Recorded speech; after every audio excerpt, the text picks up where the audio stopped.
السلام عليكم ورحمة الله وبركاته. الصلاة والسلام على أشرف الأنبياء والمرسلين.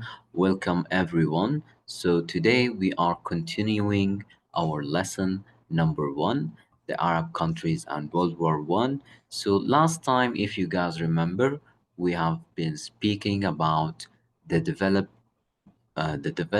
of the war in uh, in World War One and the start of the revolt of the Arabs against the Ottomans by the help of the British people.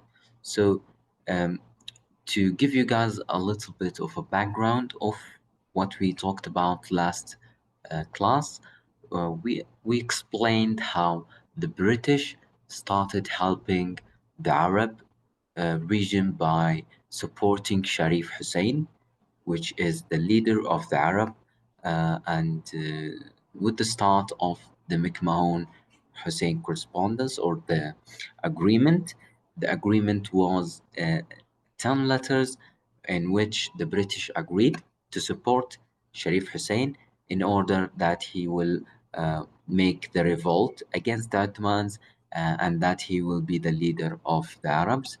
And afterwards, we have been speaking about how did the British assist those Arab countries, first by military supplies,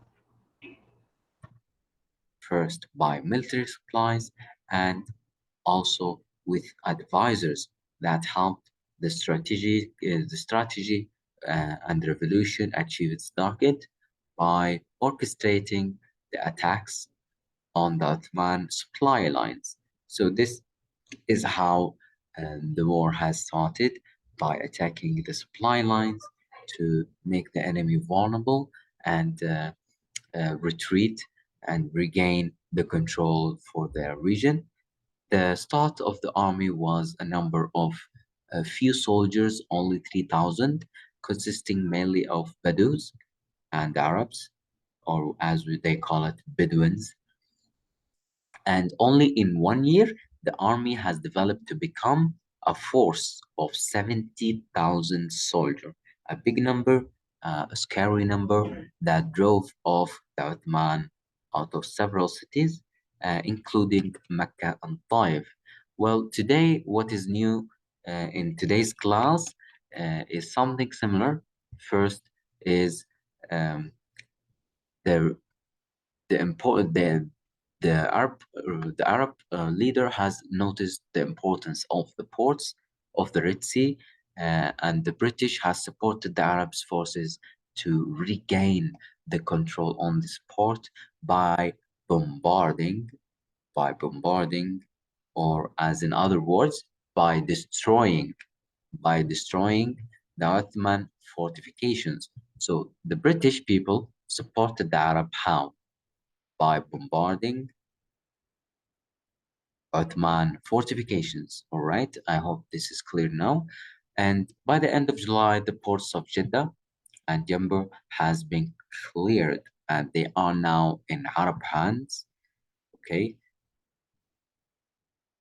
and uh, afterwards we have a big event that we need to know more about, which is the Battle of Aqaba. So the Battle of Aqaba happened where? It happened in Jordan, and it was strategically important for the Arab forces. Why was this place important? Can you guess what is the answer? Why is this region important? Why is this fight is so crucial and important? Well, because winning over the Ottomans in this area, okay, winning in this area has given the Arabs an extended front, or in other words, a pathway and link to the British, to the British. Okay, so this has connected both the Arabs and the British to further support the country and further make more arrangements to um, increase the military power and regain the control to the land. And After winning this area, the Battle of Aqaba, the last remaining Ottoman Red Sea port has been captured. Okay, the last port has been raided or has been cleared. Okay, shortly after that uh, happened a major event, which is the end of the war. How did the end of the war happen? The Ottomans agreed for an armistice, a formal agreement to stop fighting, or in other words, we can say truce.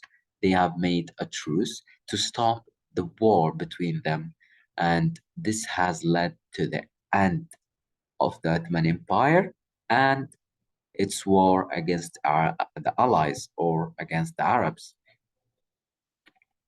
All right. Um, this all refers to the World War One.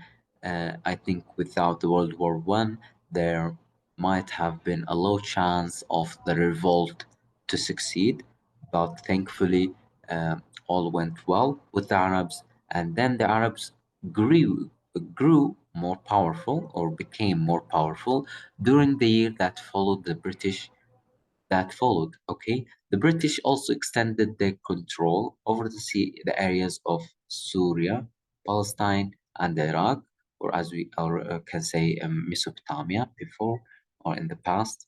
So the British has extended control of Syria, Palestine.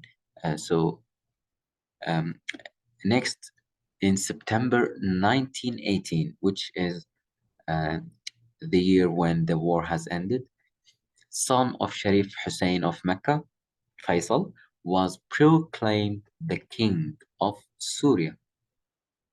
He became the king of Syria, a post that did not last for long. Faisal had been actively involved in launching the attacks on the Ottoman troops at Medina. So he was a big major uh, or an important ally in the war against the Ottomans.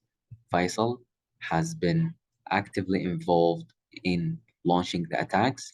He had also been instrumental in coordinating the victorious attacks on Aqaba. So he was the leader or the coordinator, or we can also say the strategical leader for the army. He has led the attacks to become successful, and that's it for our uh, second lesson, or I mean, the second period for the same lesson. I hope that we covered all of the informations that we need to cover. And if you have any questions about the lesson, you can ask me within the class time and I shall answer you. Here we have homework on page 11, which is an exercise, write the effect of each cause. So the first cause, Archduke Franz Ferdinand was assassinated. So the World War One has happened, or the start of World War One. We can go back to the tipping point here. Assassination of Frederick Franz. Okay, what was the result? The result was the start of World War One. All right, this is the answer. As for number two, the British has interests in the Arab countries, so they what? They want something from the Arab countries, so they did what? They supported. Did they attack? You shall answer the entire page by yourself, and I can check, inshallah, next class. That is it for today. See you later, inshallah.